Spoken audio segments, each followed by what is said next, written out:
Bonjour, nous sommes le 22 août 2022 et nous voilà pour la 8e conférence des États parties du traité sur le commerce des armes des Nations Unies à Genève.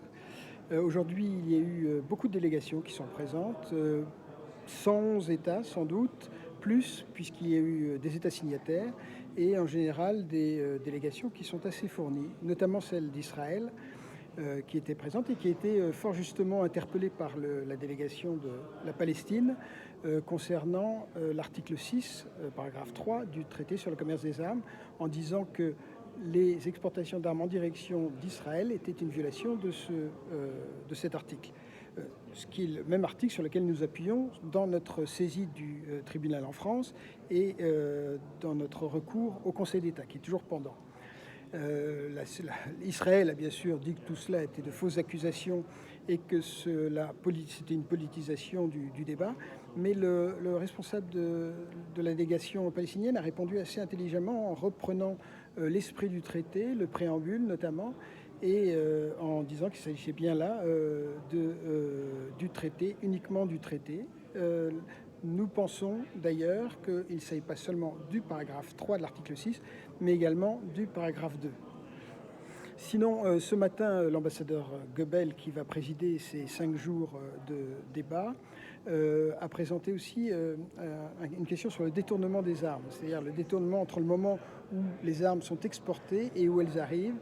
Et là, la question va se poser de savoir, est-ce qu'il s'agit simplement d'un détournement matériel, c'est-à-dire on part pour aller dans un pays et on arrive dans un autre, ou est-ce qu'il s'agit exactement de l'utilisation ? Est-ce que l'utilisation, elle est engagée normalement de la part des pays importateurs sur le refus, bien sûr, de graves violations des droits de la personne, graves violations du droit international humanitaire, et est-ce que ça correspondrait aussi à un détournement? Donc ça, c'est quelque chose qui va avancer, on l'espère, dans le débat.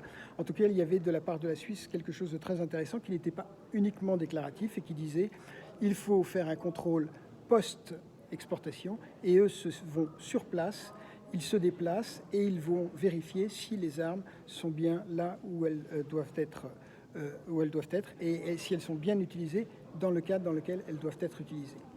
Enfin, je terminerai avec 2 points extraordinaires. Alors la France, donc la France fidèle à Maurice Chevalier, tout va très bien Madame la Marquise, donc elle ne pourrait pas, elle donne même des conseils aux autres.